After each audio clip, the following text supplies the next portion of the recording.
자, 함수의 극한에 대한 얘기를 좀 할게. 먼저 우리는 오늘 배울 게 함수의 극한이야. 그러면 극한이 뭔지 알아야겠지. 극한의 수식적인 정의는 사실 엄밀한 정의는 입실론 델타 논법이라는 대학 수학에 기초한 그 증명이기 때문에 그 엄밀한 정의는 다루지 않아요, 고등수학에서.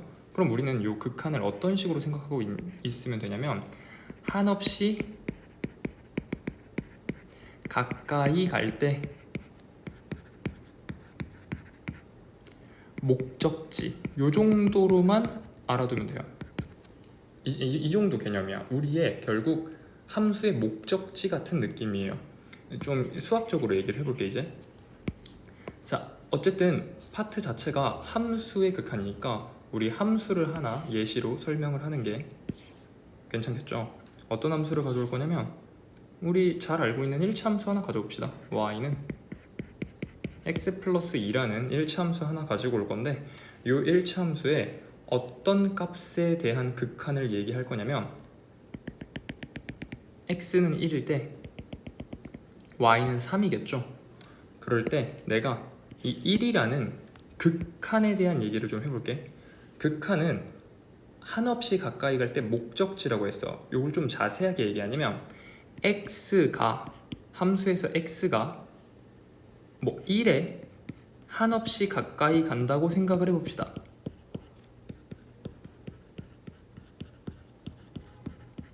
x가 1에 한없이 가까이 가면은 뭐 x가 1에 한없이 가까이 가는 거죠. 근데 여기서 중요한 거는 1보다 큰 쪽에서 가까이 가는지 1보다 작은 쪽에서 가까이 가는지예요.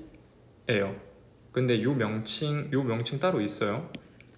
요 명칭이 따로 있는데 우리는 그 전에 극한에 대한 얘기를 먼저 하면은 x가 1에 한없이 가까이 가는 상황을 고려하면은 우리는 fx는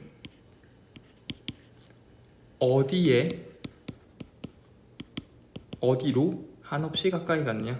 어디로라는 표현이 좀 낫겠죠. 어디로 한없이 가까이 가는가? 요 얘기를 하는 거예요. 자, 생각해봐. x가 만약에 이런 쪽으로 오른쪽에서 한없이 가까이 접근한다고 생각하면은 함수로 따지면 이렇게 접근해 오는 거죠.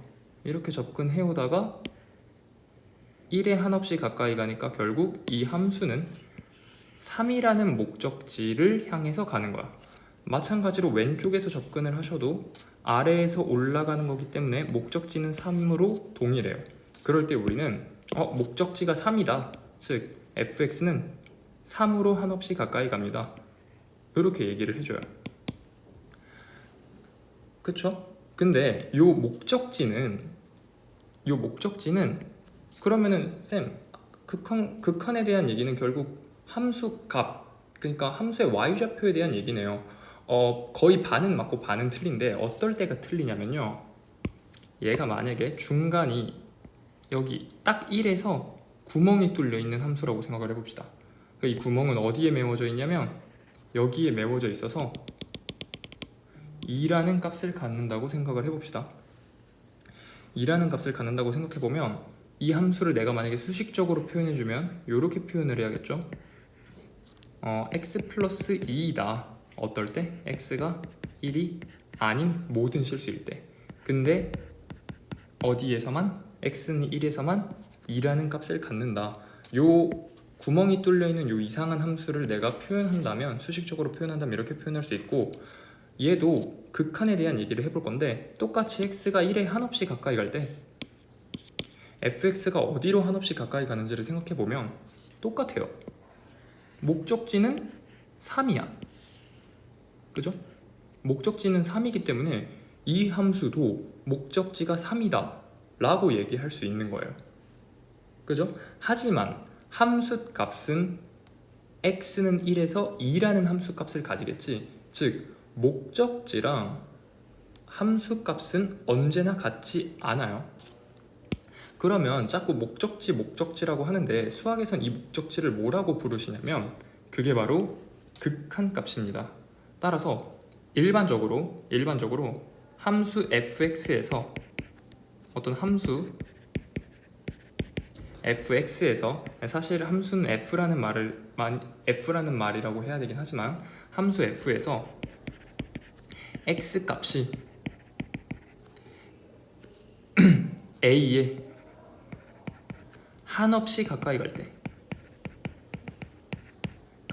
때 fx가 어떤 l이라는 값에 한없이 가까워진대요. 그러니까 목적지가 l이라는 거지. 그러면 우리는 이 상황을 어떻게 수학적으로 얘기하냐면 함수 fx가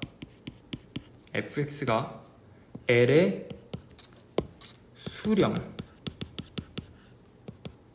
수렴한다고 얘기를 하고 요것을 수학적 기호로 어떻게 나타내느냐, 리미트라는 표현을 여기 썼어요. 리미트 x가 a로 한없이 가까이 갈 때 fx는 l이다.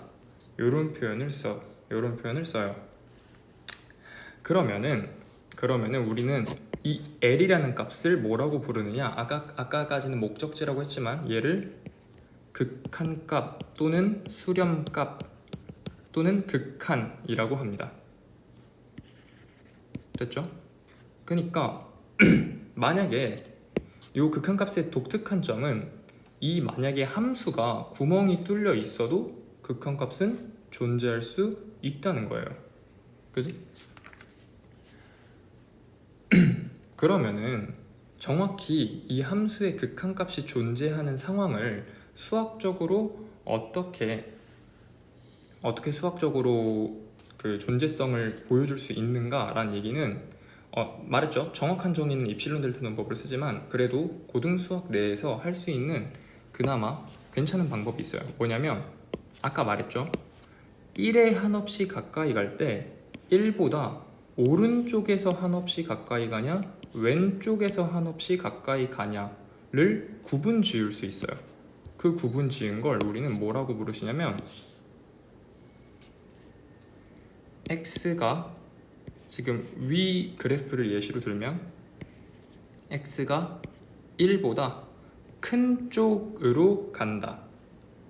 그리고 x가 1보다 작은 쪽에서 접근한다.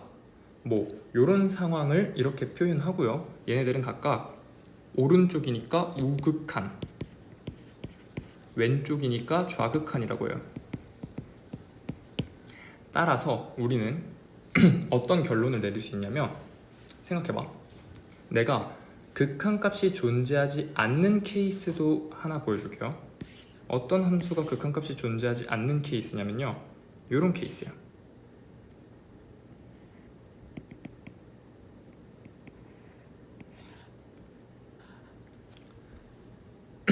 이런 케이스가 있겠죠. 이건 뭐냐면 생각해봐. 여기가 x는 1이라고 할게요. 그러면 이 함수는 1보다 오른쪽에서 접근할 때 함수는 이쪽 방향, 즉 이 값으로 접근을 해요. 내가 이 값을 2라고 하고 이 값을 3이라고 할게요. 값 자체는 중요하지 않아. 즉 오른쪽에서 접근할 때 이 함수의 우극한은 2가 되는 거예요. 근데 왼쪽에서 접근할 때, 즉 좌극한은 3이 되는 거지. 따라서 우극한이랑 좌극한이 값이 다르네? 그러면은 너는 수학적으로 극한값이 존재하지 않는다 라고 얘기를 해요.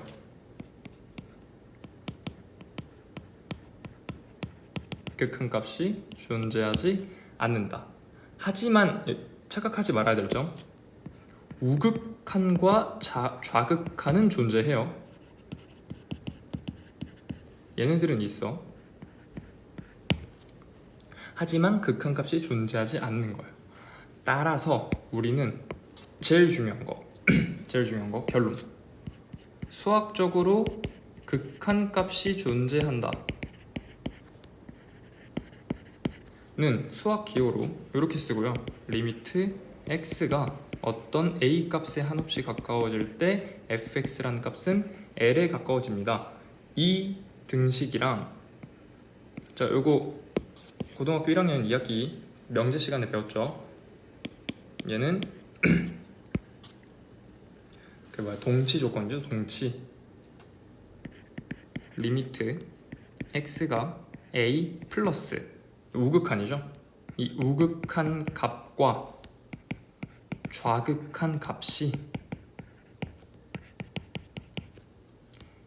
l이라는 값으로 동일하다란 말이랑 똑같아요. 즉 극한값이 l이다는 말은 좌극한 우극한도 l이다 이렇게 얘기할 수 있고요. 거꾸로 우극한 좌극한이 l이면 극한값은 l이다 라고 얘기할 수 있어요. 따라서 극한값이 존재하려면 무조건 우극한과 좌극한이 같으셔야 돼요. 됐지? 그러면 우리는 여기서 또 어떤 상태를 생각할 수 있냐면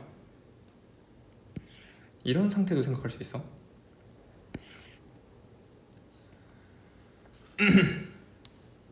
아까 그렸던 함수 fx는 x 플러스 2를 생각해 봅시다. x가 어떤 값에 한없이 가까워지는 경우도 있지만 이 x가 그냥 오른쪽으로 쭉 갈 수도 있는 거 아니겠어? 이런 걸 우리는 기호로 어떻게 표현하냐면 x가 어디로 간다? 무한대로 간다라는 기호를 써요. 여기서 처음으로 무한대 기호를 쓰는 거야. 혹은 이거는 이제 한없이 커지는 상황이겠지. x값이 한없이 작아지는 상황은 어떻게 표현하냐면 이 기호 이렇게 마이너스 무한대라고 표현을 해요. 마이너스 무한대 플러스 무한대. 그러면은 x가 한없이 커질 때 fx는 당연히 한없이 커지죠. 그래프만 봐도 알고요.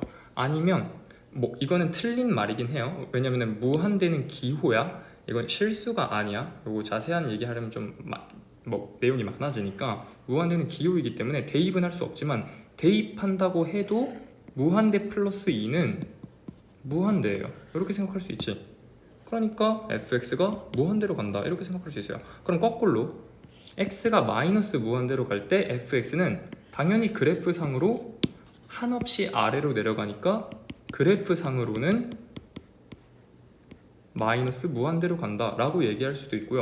만약에 이걸 억지로 수식적으로 얘기해 본다면 대입을 해서 마이너스 무한대 더하기 2 요거는 그냥 마이너스 무한대다 라는 이런 개념을 생각해 볼 수 있겠지. 이거는 다시 한번 말하지만 수학적인 표현은 아니야. 이런 건 없어요.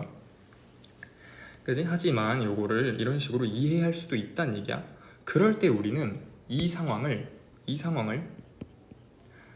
자 위에서 어떤 값에 가까워지는 걸 수렴이라고 했어. 근데 얘는 어떤 값에 가까워지지 않고 한없이 커지거나 한없이 작아지는 경우야. 얘네들을 우리는 발산이라고 부릅니다. 발산이라고 불러요.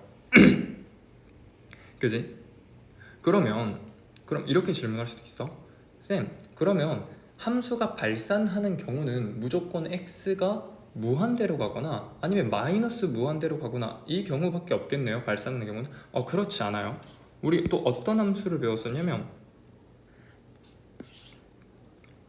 x분의 1 y는 x분의 1이라는 함수가 있어서 이런 식으로 생겼었다 라고 배우죠. 이럴 때 이 함수는 x가 0보다 큰 쪽에서 접근할 때 fx는 무한대로 가는 걸 그래프로 볼 수 있어요. 아니면 생각을 해보세요. 0.1분의 1, 뭐 0.0001분의 1, 뭐 점점 이런 식으로 간다는 얘기 아니야. 그러니까 한없이 커져요. 이렇게 수식적으로 생각할 수도 있고 그래프로도 생각할 수 있어요. 어쨌든 하고 싶은 말은 함수가 발산하면 무조건 x가 무한대로 가야 되느냐? 그건 아니다. 어떨 때? 점근선에 한없이 가까이 갈 때도 함수는 발산할 수 있다예요. 그럼 거꾸로 x가 무한대로 가면은 무조건 함수는 발산하느냐? 그렇지도 않아요. 왜냐하면 x분의 1 보면은 x가 무한대로 한없이 가까이, 그러니까 커질 때, 무한대로 한없이 커질 때 fx는 점점점 이쪽에 붙죠. x축에 붙는다는 얘기는 0에 가까워진다는 얘기지. 따라서 이 함수는 x가 무한대로 한없이 커질 때 fx가 0에 가까워진, 정확히는 0 플러스, 정확히는 0 플러스야, 0 플러스로 간다, 이렇게 생각할 수 있어요. 그지? 됐죠? 요게 함수의 극한, 수렴, 발산에 대한 얘기입니다. 됐죠? 그래서 발산은 기호로 어떻게 표시하냐? 간단해요. 리미트, 뭐 예를 들어서 x가 뭐 무한대로 가시던 아니면 특정한 값 a로 가시던, 뭐 a로 간다고 해볼게요. 일반적으로 a로 가까이 갈 때 fx가 발산한다면 뭐 무한대로 간다, 이렇게 쓰시던가, 아니면 만약에 마이너스 무한대로 간다? 그럼 똑같이 쓰시고 마이너스 무한대, 이렇게 기호로 표현해 주시면 돼요. 됐죠?